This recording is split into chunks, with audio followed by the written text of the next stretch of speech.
Carlos Pazos fue Premio Nacional de Artes Plásticas en 2004 y en el 2007 tuvimos la oportunidad de ver una magnífica exposición suya en el Reina Sofía que se titulaba No me digas nada, que había estado anteriormente en el MAGUA de Barcelona. La conversación va a ser con Fernando Castro Flores, como lo he comentado. Fernando es filósofo, es crítico de arte, es profesor de estética en la Universidad Autónoma de Madrid, le conocéis todos. Y bueno, creo que vamos a tener la oportunidad de asistir a una conversación muy fluida y probablemente bastante divertida. El título que le han dado a la conversación es Versión original para fans y curiosos. Quiero agradeceros a los dos, Carlos y Fernando, el haber aceptado estar con nosotros esta tarde en el ámbito de los encuentros Foto España y os doy la bienvenida. Bueno, pues muchas gracias, Oliva, muchas gracias a la fábrica, al comisario en jefe, a Gerardo Mosquera, y gracias sobre todo a Carlos Pazos, que está aquí con nosotros, y a vosotros que venís a escuchar este ciclo y os habéis quedado a escuchar esta conversación tras la conferencia trepidante e interesantísima de Juan Vicente Aliaga. Nosotros vamos a entrar en un tono diferente, en un tono que es el de la obra de Carlos Pazos, que hemos querido situar con esta idea de versión original, como si fuera una película. Imaginemos que estamos haciendo una película en la que él es el protagonista absoluto, y está hecha para fans y curiosos, pensando también en algunas obras, en algunas intervenciones de Carlos Pazos que se titulaban ya también para fans exclusivamente. Vamos a tener un mecanismo muy sencillo.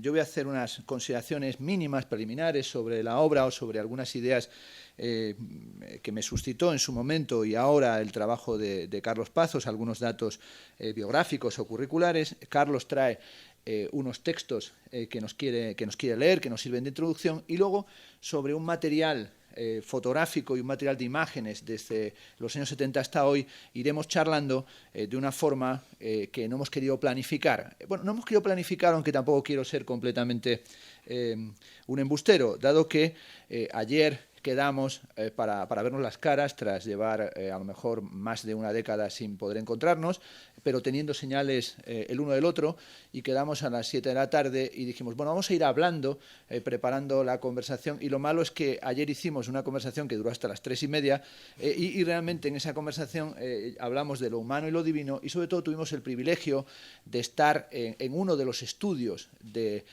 trabajo de este artista indisciplinado, que fue la barra de un bar. Y allí, en la barra de un bar, en la que estábamos solamente nosotros dos y los dos camareros en el del Diego, pues estuvimos a punto de abandonar la intención de hacer hoy la charla para darme más que nada una lección de coctelería. Por tanto, va a ser una especie de pequeña lección de coctelería de este artista, Carlos Pazos, que es un artista tremendamente singular. Bueno, entrando en materia, en una entrevista se le planteó a Carlos Pazos una de las definiciones habituales que se hace en torno a su trabajo, y el entrevistador le dijo: su obra es el exponente de lo que se llamaría el arte del kitsch elegante. Y Carlos Pazos contestó que esto le parecía no solamente una pedantería, sino una completa antigualla. Y añadió: el propio concepto de kitsch es una manipulación del poder para establecer un, entre comillas, buen gusto o un mal gusto en función de sus intereses clasistas. Ni el buen gusto ni el mal gusto existen.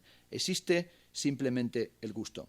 Solo cabe decir, como en aquel anuncio de nuestra infancia, el gusto que gusta a tu gusto es el gusto que gusta a mi gusto.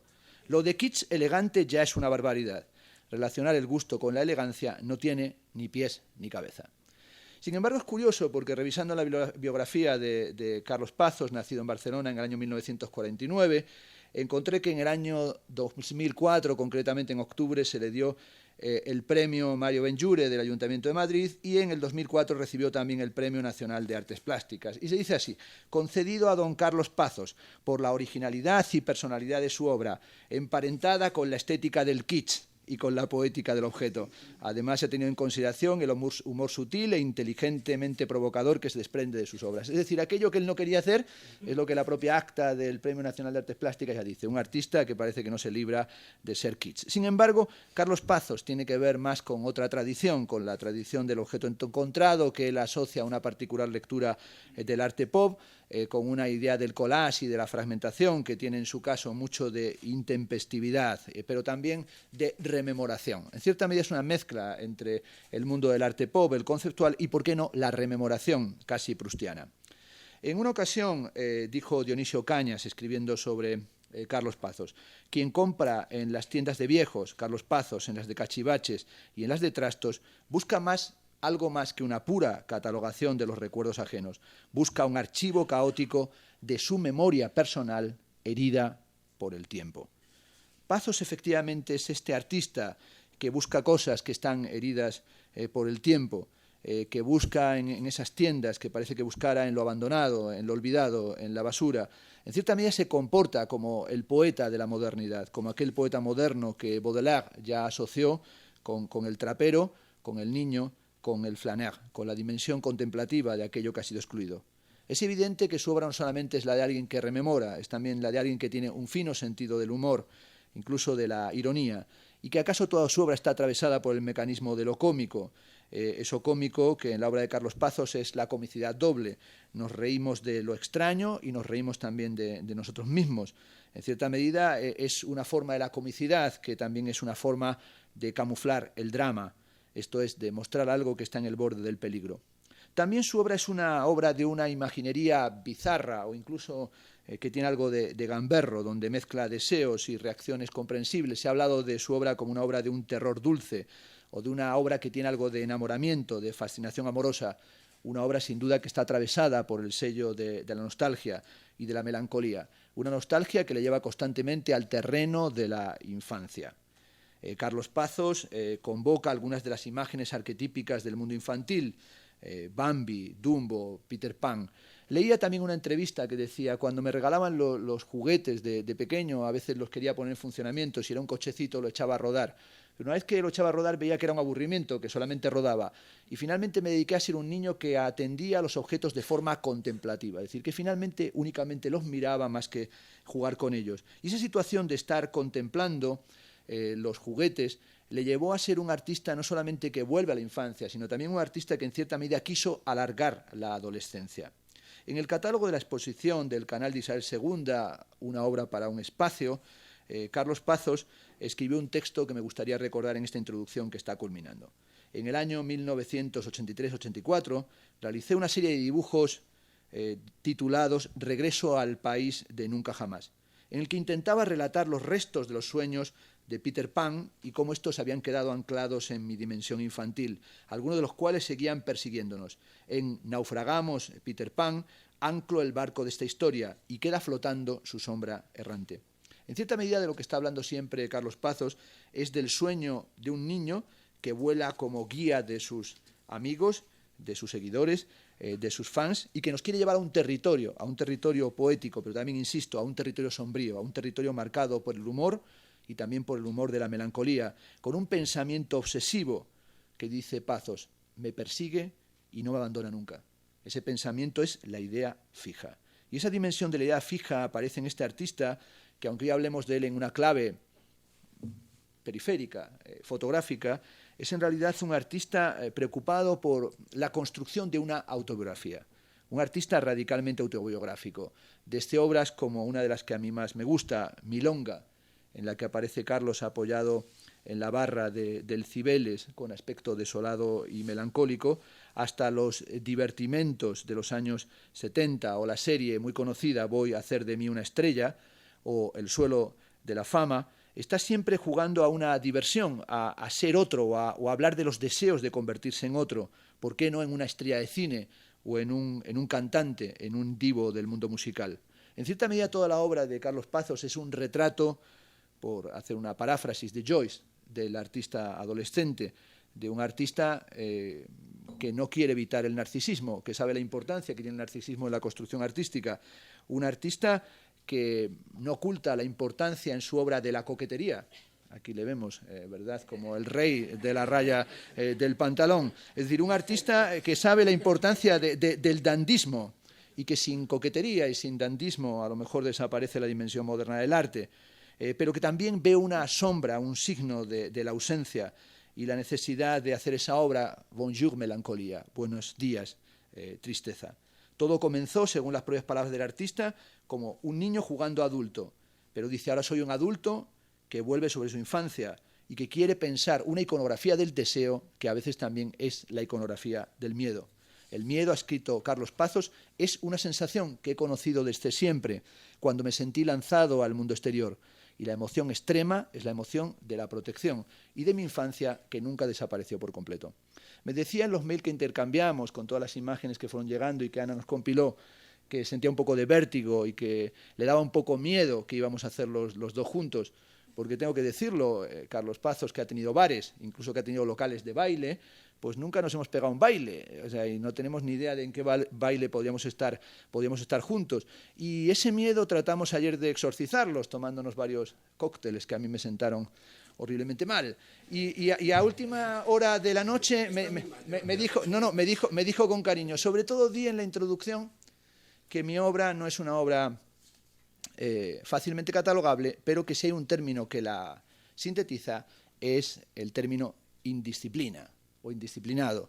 Y busqué en el sitio que se encuentran las mejores cosas, que no es otro que el Diccionario de la Real Academia de la Lengua Española, la edición del año 1970, que la conservó como un tesoro. Y me di cuenta que en la página 741, donde está el término indisciplinado, esa palabra comienza con el término indigestión y acaba con el término indolentemente. Y entre la indigestión y la indolencia está lo indigesto, la indignación, lo indilgado, que pensé que era endilgado, lo indio, lo indirecto, lo indisciplinado y lo indiscreto, lo indisculpable y lo indispensable, lo indispuesto y lo indistinto, lo individual y lo indivisible, lo indócil y lo indocto, la indolencia y el indisciplinado. Un aplauso para Carlos Pazos.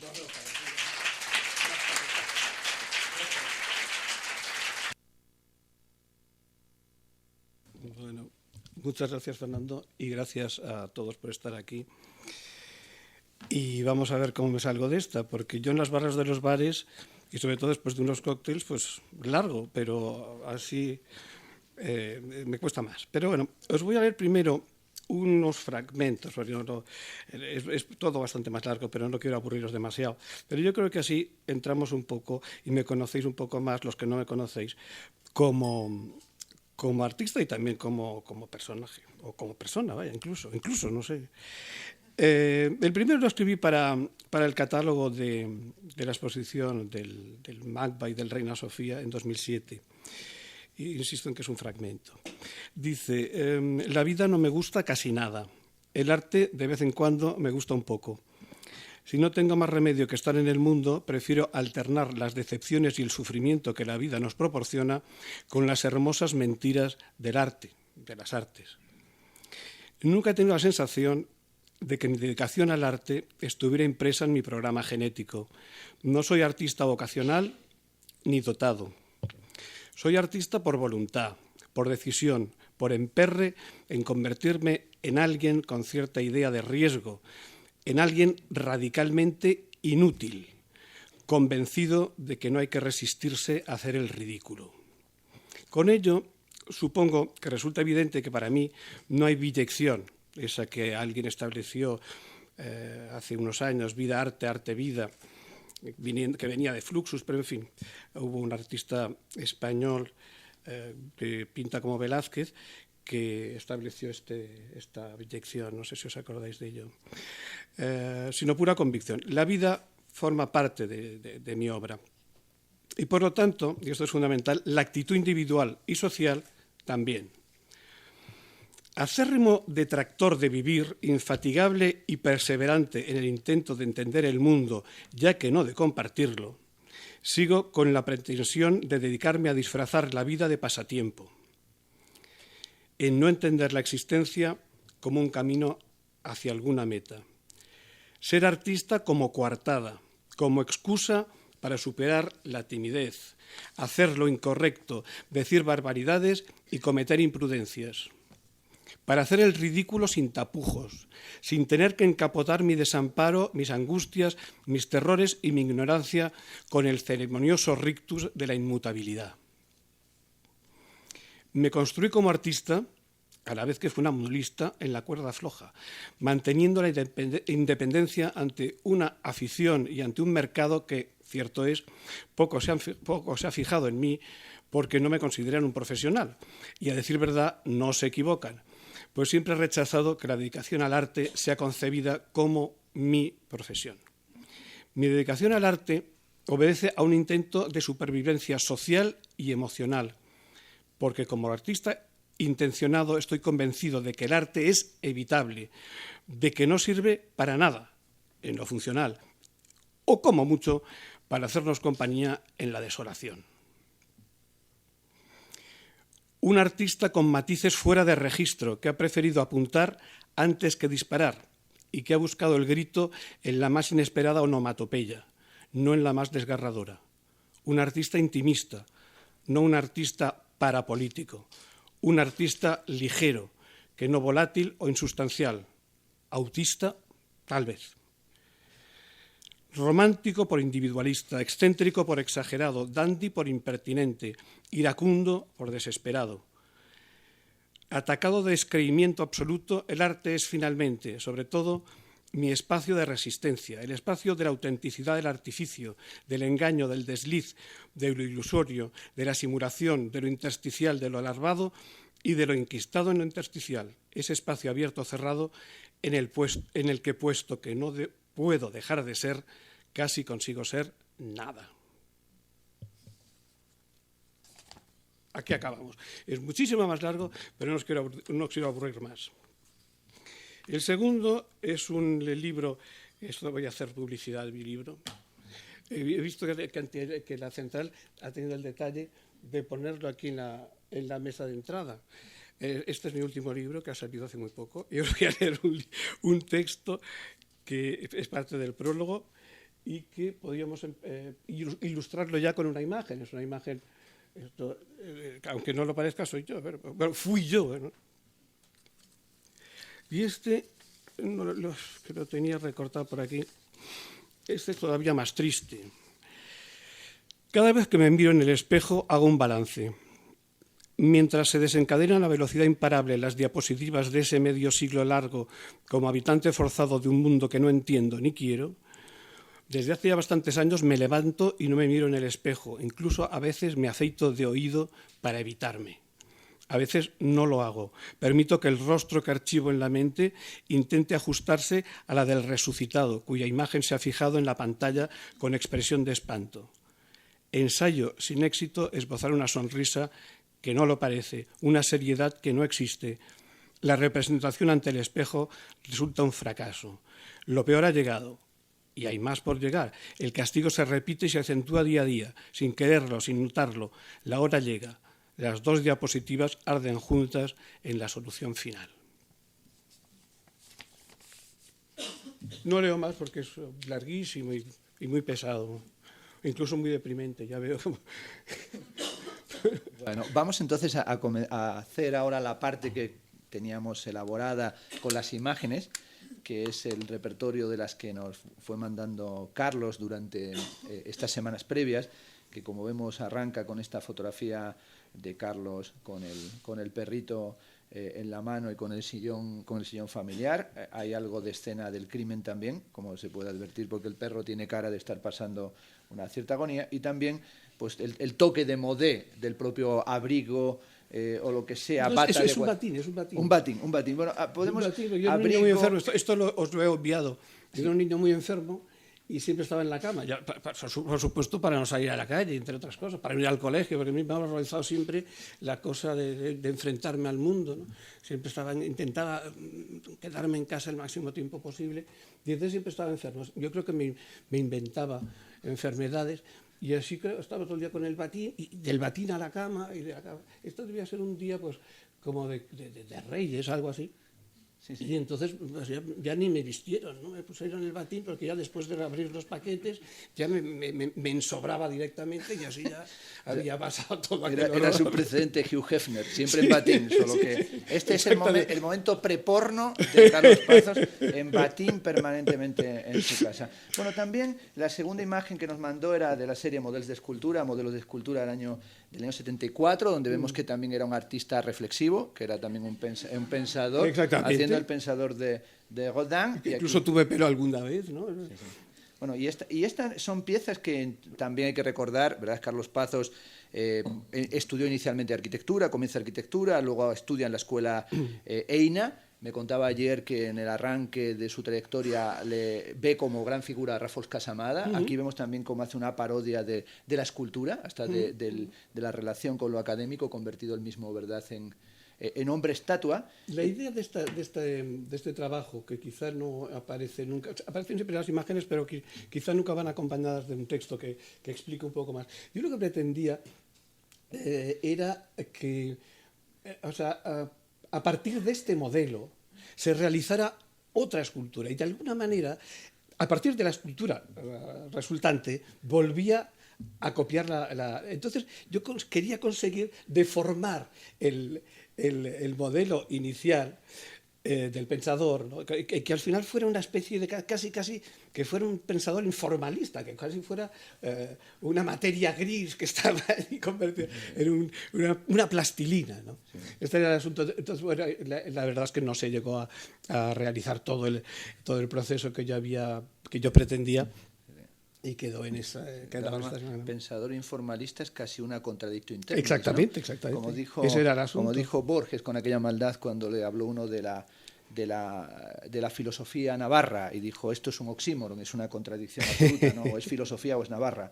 Bueno, aquí vemos también modelos de escultura, ¿no? También revisando patrones corporales y patrones escultóricos en una dimensión que también vamos a ver en otras imágenes, que es la forma en la que vas a utilizar lo fotográfico, lo documental, convirtiendo tu propio cuerpo en el elemento de una actividad performativa sin ser tú tampoco un performer, sin haber intervenido tú en ese campo del performance. En alguna ocasión, pero vaya, no he sido... Bueno, es que en realidad yo no he sido nada, ¿no? O sea, yo no sé por qué estoy aquí, me da vergüenza cuando nuestro amigo Aliaga hablaba de toda esta gente, y digo, ¿qué hago yo aquí si soy un desastre? Pero bueno, es lo que hay. No, en realidad, yo es que es esto, o sea, por eso lo de indisciplinado, ¿no? Es decir, a mí lo que más me horroriza es tener que hacer siempre, pues no sé, o sea, el performer que está todo el día haciendo sus performances, el escultor que está todo el día ahí dándole a lo que sea, y no sé, a mí es que me parecería horroroso, aburridísimo. Y vaya, si uno se dedica al arte como en último término para no ser gran cosa, digamos, qué aburrimiento tener que hacer siempre cada día lo mismo, ¿no? Entonces yo, cuando tengo una idea, intento buscar intento manejarme en un medio, en una disciplina, incluso que creo que es la adecuada para contar lo que yo quiero contar, pero a la vez que me plantee ciertos retos, ¿no? O sea, sería casi, porque además yo no le doy ningún tipo de importancia al mérito, al bien hacer. A mí esto me preocupa, vaya, no solo me preocupa, sino que me molesta. La técnica, todo eso, a mí no me dice absolutamente nada, ¿no? Yo no disfruto nada con estas cosas. Pero bueno, por eso... En una entrevista decías...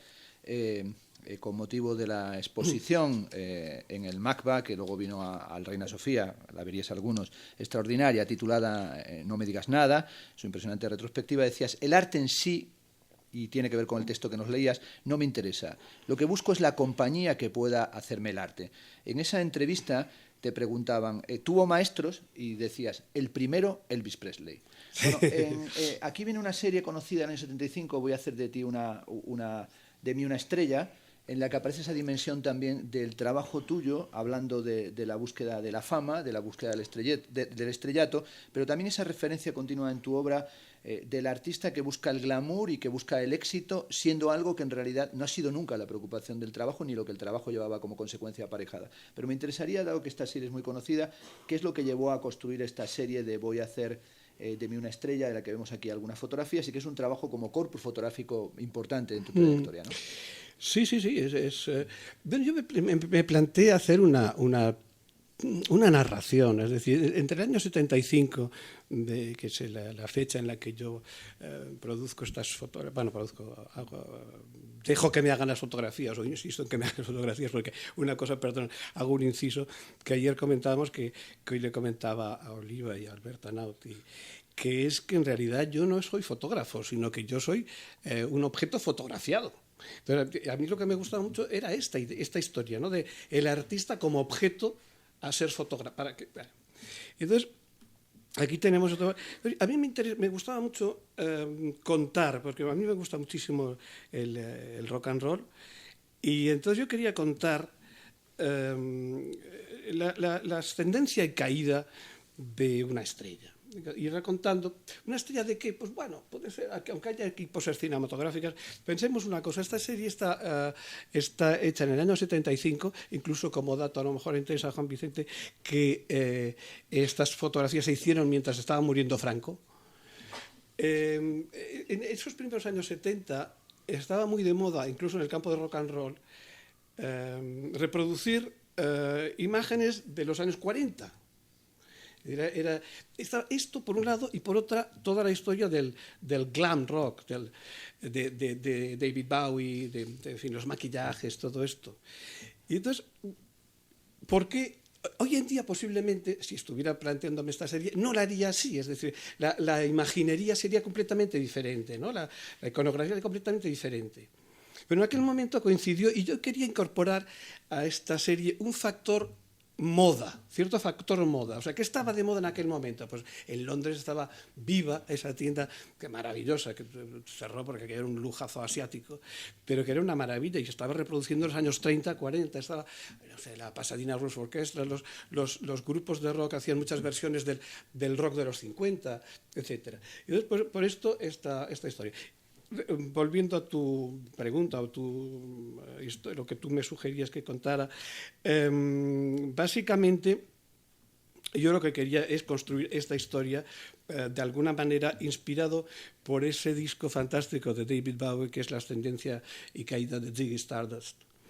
Y esto un poco me dio la idea, porque vamos a hacer esto de otra manera, ¿no? Yo no lo hice componiendo esa serie de canciones, sino intentando contar en imágenes la vida de ese personaje, que en parte era una fantasía, en parte era, no diría una crítica, pero sí era un guiño a este tipo de historias, ¿no?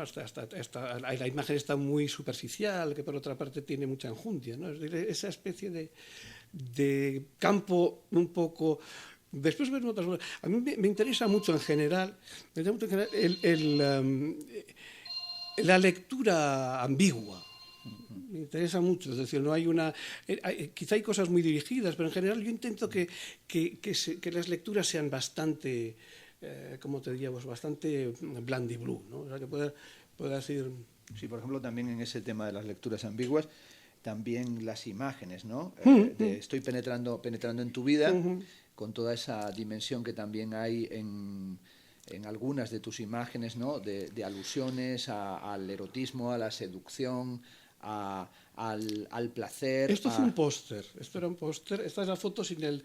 Y aquí estaba con mi letra, ponía estoy pensando. Lo que pasa es que aquí no sé por qué me gustó más dejar la foto sin escritura, sin palabras, ¿no?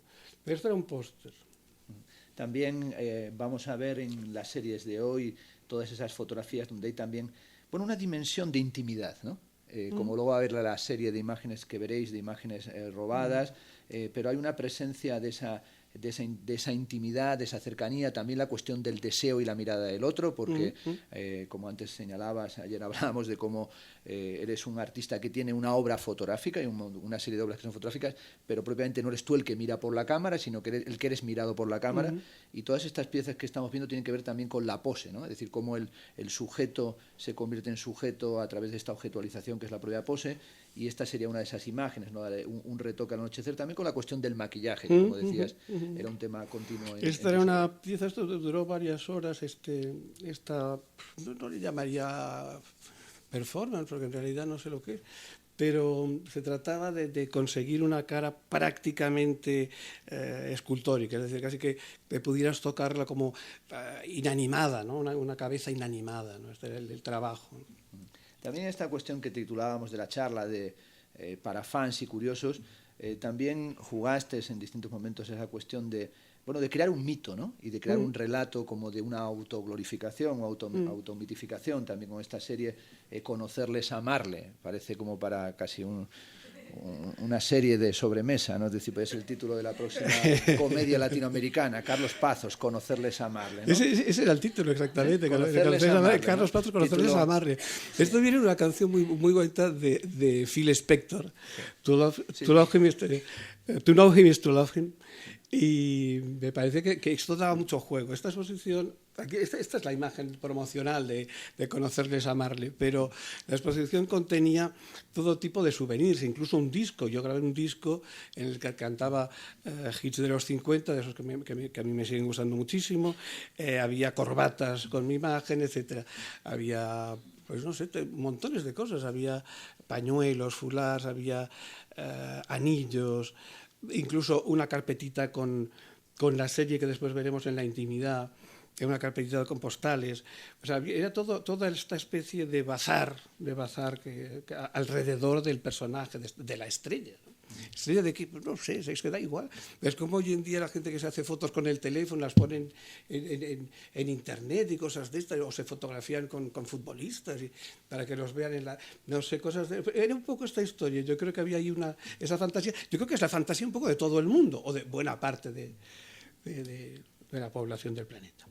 También un culto a la belleza, con este look que vas construyendo, y también con una cosa que, bueno, viendo estos años 77, pues indudablemente te pondrían a caldo un rato sí, el otro también, porque, bueno, claro, en este momento de la transición...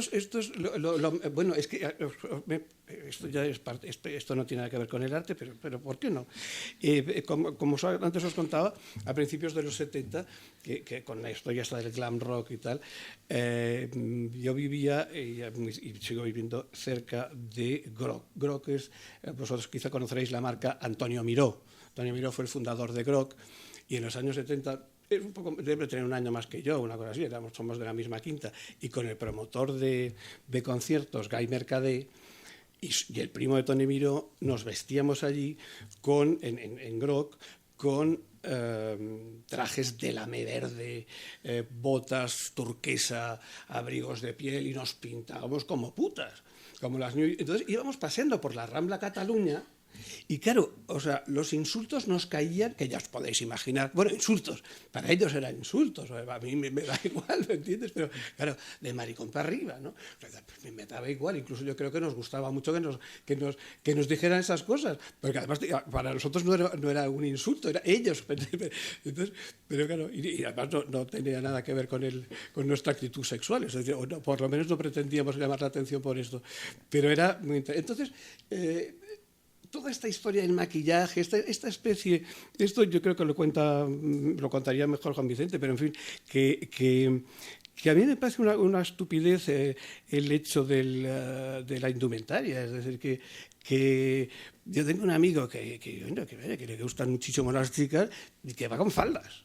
Y hoy en día no pasa nada, pero en el año 73, bueno, esto es del 77, pero yo os hablo del 73, cuando íbamos por Barcelona vestidos como las New York Dolls, había problemas. No nos apalearon nunca, pero tuvimos suerte, yo creo. El año siguiente a este, de la foto 77, por los datos que tengo aquí biográficos, Carlos Pazos se pone al frente del Salón Cibeles, que es un local de baile. Luego va también a tener locales de cóctel, el Bijou, bares musicales. Va a ser alguien vinculado a los bares. De hecho, también en una conversación le preguntaron ¿cómo trabaja? Y como antes señalé, mi estudio son los bares y son las barras de los bares, la música que escucho y las historias que leo. El estudio no lo piso nunca. De hecho, yo le pregunté ayer, ¿y el estudio? Y me miró como un marciano y dice que el estudio, ¿dónde está el estudio? Observo objetos, los voy acumulando, lecturas y músicas, y transformo los objetos en souvenirs, transformo los recuerdos en souvenirs. Bueno, esos recuerdos que, como vemos, están asociados a cuestiones también que en ese momento tienen hasta un elemento de provocación. También estos 70, por ejemplo, se podía revisar lo que era la estética de las piscinas, ¿no? Es decir, como hay una serie de artistas, una serie de estética de piscina que estaba en pinturas de Alcolea, que también está en Hockney, en la exposición de Hockney, pero también Nacho Criado hace una película sobre las piscinas, y había un culto a las piscinas, incluso de Baloch también va a hacer una serie sobre una piscina, que era un poco, bueno, pues también hablar de esa vida urbanita, ¿no? Y de esa dimensión también de, bueno, decir uno que tiene un chalet o que se baña en una piscina privada, parece como que iba contra lo que podían ser estéticas más programáticas o estéticas más de partido, o una cierta idea de arte y compromiso, de arte comprometido, que aquí, como veis, pues no iba por ahí la línea. También vemos ya en 3 imágenes la de pequeño con el perrito de peluche, en una anterior Voy a hacer de mí una estrella también con otro perro, aquí le vemos a la vez con un perro. En tus obras siempre aparece el perro. Me gustan mucho los perros, me encantan los perros. Y el mejor, el caniche. No, nunca. Bueno, vamos a llevarnos mal. Nunca. El caniche toy. No. Bueno, yo tengo un caniche toy, tengo que decirlo, pero he uy, comprobado uy, que uy. en los cuadros, Vamos fatal. en los cuadros en los que aparece un caniche, el caniche siempre señala la obra buena dentro del cuadro, pero no daremos una lección de historia del arte perruna. También, bueno, esta dimensión de la intimidad, antes veíamos una imagen también de un desnudo, vemos otra vez una imagen de un semidesnudo, como obras también, ¿verdad?, que tienen también ese caso de obras que ha sido siempre muy difícil, como toda tu obra, donde encajarlas, ¿no? Porque son obras que en realidad quedan fuera de capítulo. También, otra vez, antes veíamos el batín, este batín ya más glamuroso en casa, pero también con la biblioteca. Es más Hefner, Hefner, el elemento del lujo, también esa presencia del lujo, ¿no? Como vemos ahí con los elementos, los objetos de plata, que ha sido también una alusión continua, o también las alusiones a tiempos pasados, a la Belle Époque, la vuelta a los perros, o también esa alusión, como vemos, a la música, a la cultura. Viendo imágenes y avanzando hacia otras series, también esta que tiene su aquel, ¿no? Es que esto salió, estas fotos son vives, porque esto apareció, y con esto también me cubrí de gloria, vaya. Apareció una revista que se llamaba Bazar, que editaba la empresa de, ¿cómo se llama? La empresa de Interview, ¿no? Intentaron hacer una revista como para hombres, no se sabía exactamente, una cosa extraña. Y entonces me pidieron, como habían visto en la intimidad, dijeron, esto, pero un poco más atrevido. Y entonces hicimos estas fotos que se publicaron. Es decir, estas fotos están publicadas en la revista Bazar, además con un texto de Terence Moix, nada sospechoso por otra parte. Entonces, claro, todo esto me acarreó cosas. Por cierto, también, yo estoy hablando mucho de Juan Vicente, pero que también lo sacó. ¿En qué lo sacaste tú? Lo sacó en una revista, ¿te acuerdas? Que me sacaste unas fotos también en una revista, fotos que ya estaban hechas. En un suplemento. En una exposición les mostraste, eso sí, pero después las sacaste en otra revista. Bueno, da igual ahora. Bueno, lo que sí son es esta imagen. Esto fue fatal porque arriba la chica con el perro en la chimenea. Esto fue fatal porque mis padres, alguien malintencionado, digo, yo obviamente a mis padres no les enseñé jamás la revista, mis padres eran bastante conservadores, tirando a muchísimo. Y alguien, un alma caritativa, les mandó las fotos, los recortes de revista. Claro, bueno, allí fue el colmo, aunque yo ya no vivía con ellos, es igual, pero bueno, la verdad es que quedé en muy mal lugar. Y después ya los comentarios en general, pues imagínate. También ¿Ves aquí ya incluso esta también es mortal. Esto también es de la revista. ¿Sí? Poniéndose moreno. El maquillaje y todas estas alusiones. En realidad, a trabajos que a veces no lo vamos a hacer, pero sí se podían poner a veces en contacto, ¿no? Y en relación con otros artistas que estaban haciendo este tipo de trabajo antes y al mismo tiempo, y algunos incluso que ayer hablábamos, por los que Carlos mostraba un interés, como Urs Luti, que parecía también una referencia. Es decir, no es una cuestión de analizar otros artistas que han trabajado, pero yo creo que a muchos de vosotros os vienen referencias y elementos que tienen que ver con ese trabajo de construcción, verdad, escultórica, pictórica de una identidad. Vamos a una pieza siguiente, The Floor of Fame, del año 1978, que es una acción, como vemos aquí en el al fondo se ve, el Pompidou en París, en la que está haciendo ese gesto de dejar las huellas a la manera de la calle de la fama, como si fuera una estrella del cine.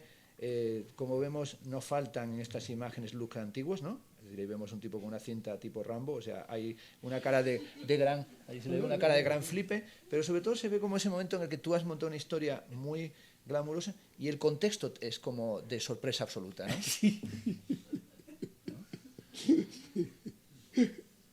Esto es que en el centro, esto es bonita la historia porque hicieron una gran retrospectiva. yo creo que se abrió el Centro Pompidou, se abrió en el 77, creo. Y en el año siguiente hicieron una gran retrospectiva de Joan Miró. Y Miró dijo que él que hacía la exposición encantado siempre que se invitara a, no sé, media docena de artistas jóvenes a participar en una sala al lado de él, ¿no? En una sala con sus historias. Él no escogió a los artistas, los escogió Cirici Pellicer, el crítico que un poco nos aupaba, pero era el único, porque los demás, incluso Tapies, nos escribía en La Vanguardia contra nosotros, bueno, enfurecido, porque decía que esto era una mierda. Bueno, es igual. Y entonces yo tenía en la sala, que me tocó a mí, en una salita, tenía todo un parte de lo que antes hemos hablado de conocer, ¿sabes? Es decir, ahí se ve un fragmento de una mascarilla, tenía pues el molde de mis manos, etcétera, etcétera, fotografías y tal. Y entonces hice la acción en la que yo llegaba aquí, como la ganas a inaugurar mi sala, con el director del centro, etc. Y después ya me iba aquí con guardaespaldas, eso siempre, claro. Bueno, aquí le vemos convirtiendo el acontecimiento, pues bueno, con el guardaespaldas, como si fuera realmente alguien. Era impresionante. Armarios, llevaba armarios humanos, y la dimensión esa. También tuya, que de auténtico celebrity, ¿no? Estabas en una pose sí. Casi en el mundo Brad Pitt, anticipabas cosas, ¿no? Siempre. Bueno, aquí vemos la llegada con el Mercedes al Beaubourg, al Pompidou, y ya aquí una imagen diferente, ¿no? No quiero ni pensarlo. Sí, aquí ya empieza la cosa, aquí empiezo a cansarme quizás de la historia esta y empiezo a liquidar el personaje. Y esto era una imagen como soñada, ¿no? Era una historia en la que aparecía, me descubrían ahí con quemadas, etcétera. Era como una imagen soñada que me aterrorizaba, claro. Bueno, es curioso porque el día, esto no quiero presumir, me llamaréis gafe, pero el día que estas piezas las hice en Nueva York, y el día que hacía estas piezas, a casa de al lado se quemó. O sea que a mí me estaban maquillando con la porquería esta y solo tenía que meter la cabeza por la ventana y no hacía falta ni maquillarse, ¿no? Sí. Bueno, aquí tenemos la imagen que antes comenté de Milonga en la barra del bar con esta pose. Sí, aquí empieza un poco la decadencia del personaje. Sí, como de cansancio. Y a mí esto en la vida real, aquí pues estaba a punto de cumplir 30 años, a mí los 30 años me pegan un palo muy fuerte.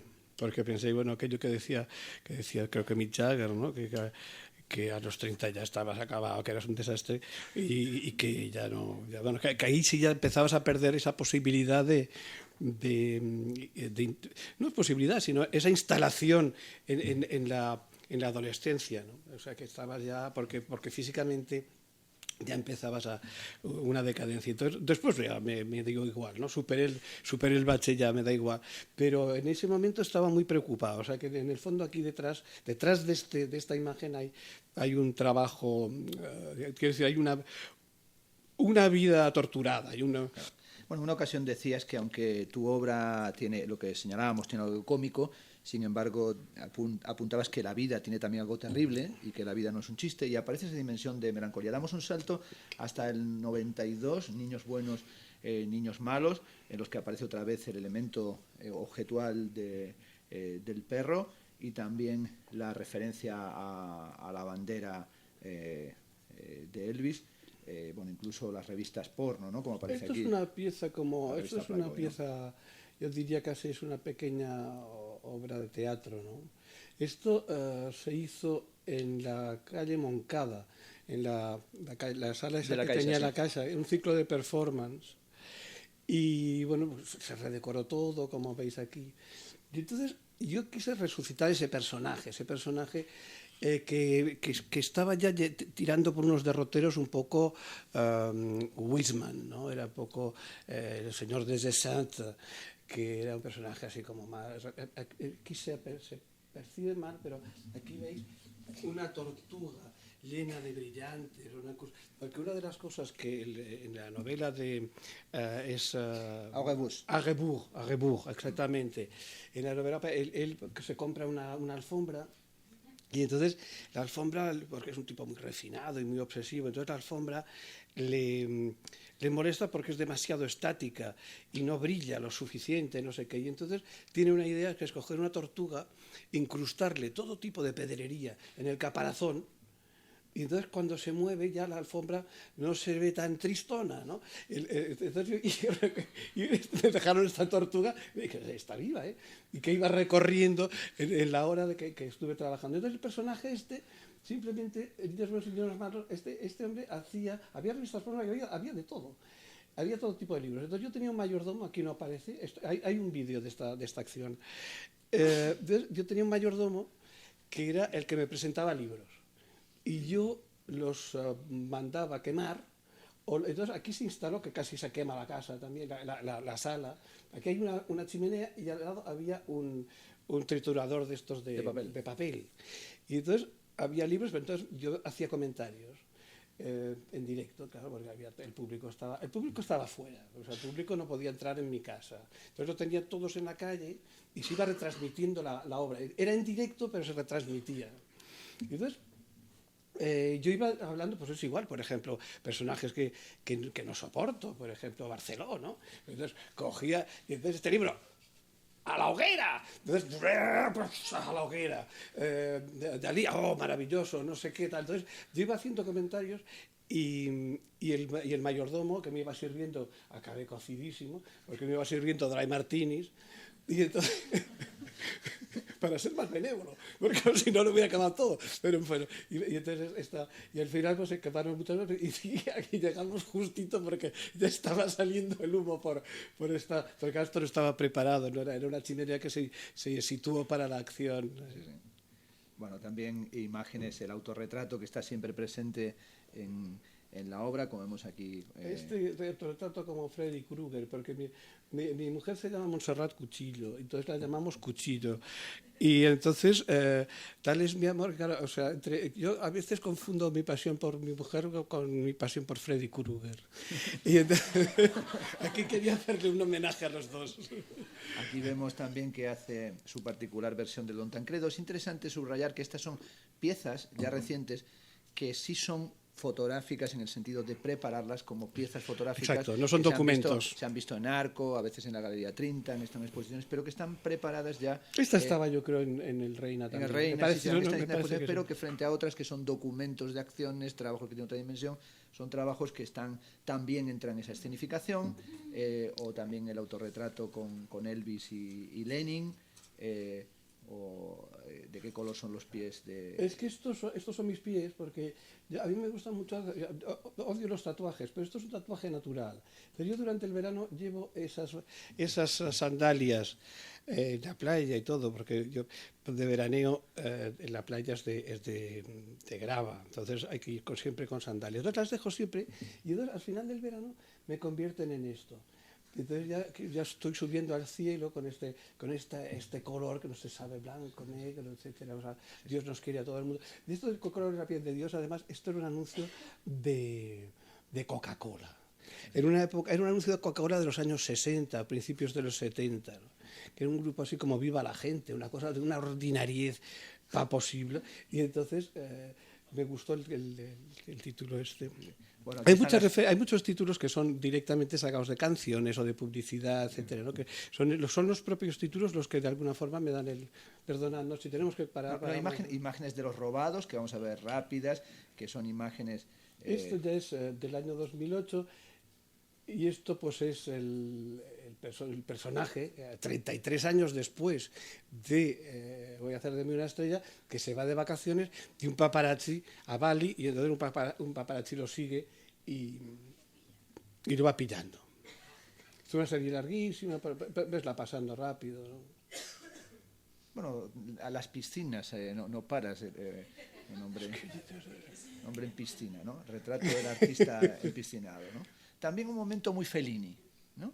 Sí. Como muy feliniano. O sea, esta cosa de salir, el bañador es un poema en sí mismo, pero bueno, sales con la escultura y todo eso, ¿no? Es decir, esta cosa cae la tarde y sale a través de la escultura con ese...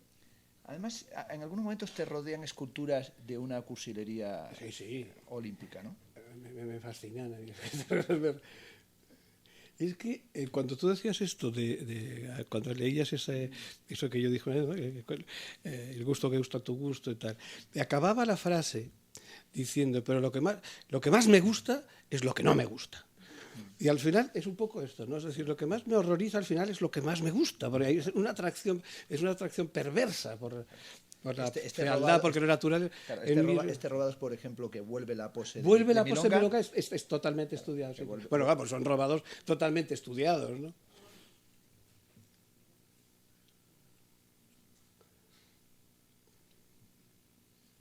El tiempo también como sale, ¿no? Las conversaciones, el estar en contacto, las vacaciones, ¿no? Esa dimensión de casi todas las imágenes como dos, ¿no? Es decir, hay como una especie de... No, hay más, es decir, la serie es larguísima, porque claro, hoy en día tiras, van disparando, porque claro, insisto en que claro, las fotos no las he hecho yo, pero es muy larga la serie. Lo que pasa es que aquí hemos hecho un resumen y no sé. Yo lo que... También aquí cuando el coche, lo presenté como había el coche de fotos. Voy a ser una estrella, también parece Sí, se repiten, o sea, hay como, diré, guiños hacia la obra anterior.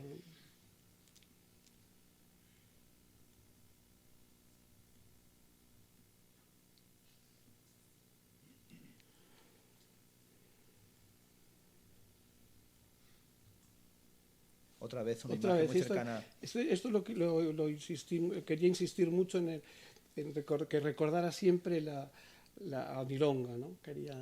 Por otro lado, es un gesto que yo hago, vaya, que es un gesto muy mío. En la vuelta también, por ir, aunque nos quedan algunas por ir cerrando. Dejémoslo estar aquí si queréis. Quería mostrar también que Carlos, que es un artista, como diríamos, indisciplinado, que la parte más conocida de su trabajo es ciertamente el trabajo objetual, el trabajo con los objetos, pero que también está este trabajo que ha sido interesante que Oliva y que Foto España invitara a presentar su trabajo fotográfico, porque realmente son años de un trabajo que no se ha presentado nunca como tal, es decir, una exposición de las piezas fotográficas. También hay otro trabajo fotográfico, fotocinematográfico, que es el de aquellas piezas que ha ido haciendo siempre desde películas experimentales de su primera época, a cortometrajes, a la película de la que me habló ayer, que hoy la vi en internet, porque hay parte en YouTube, que se llama Yo inventé unos... ¿Está entera? Sí, unos yopis. ¿Ah, sí? Y además aquí hay Soy tampoco... que la... No está entera, ¿no? Bueno, es que aquí el amigo Alexis fue además, el instigador de toda esta aventura. Descubrí el Hotel Riviera. El Riviera, claro, es que yo no me sabía Riviera. Y fue como él, en esa cuestión de volver y la memoria y el recuerdo, vuelve sobre el grupo Los Yopis, aquí está Mosquera, cubanos, que graban en el año 1958 un disco crucial, Estreméceme, y vienen a Pasapoga, que es parte también de la memoria. Que no he podido encontrar fotos de este... Sí, yo fui a bailar a Pasapoga, o sea, soy un poco antiguaya, pero sí recuerdo Pasapoga como un sitio extraño. Y Pasapoga se convierte, los yopis, en una referencia importante. En la película he visto esta parte que dice, en realidad, esto no es la historia de los yopis, ¿no? En la que y luego como va entrevistando a la gente y va buscando en Elisa unos jóvenes cubanos que reconstruyan las canciones de los yopis. Los yopis fueron los introductores del rock, hicieron versiones de Bill Haley, hicieron versiones de rock americano. De Elvis también, de Jerry Lee Lewis. Fueron los primeros que hicieron rock en castellano. Claro, introdujeron la pachanga. Nosotros hemos hecho una conversación, esperemos que no haya sido pachanguera. Y sobre todo hicieron una versión de un tema de Bill Haley que dice, hasta luego, cocodrilo, no pasaste de caimán. Muchas gracias, Carlos. Gracias hasta luego, a ti. cocodrilo. Ha sido muy agradable. Gracias a todos.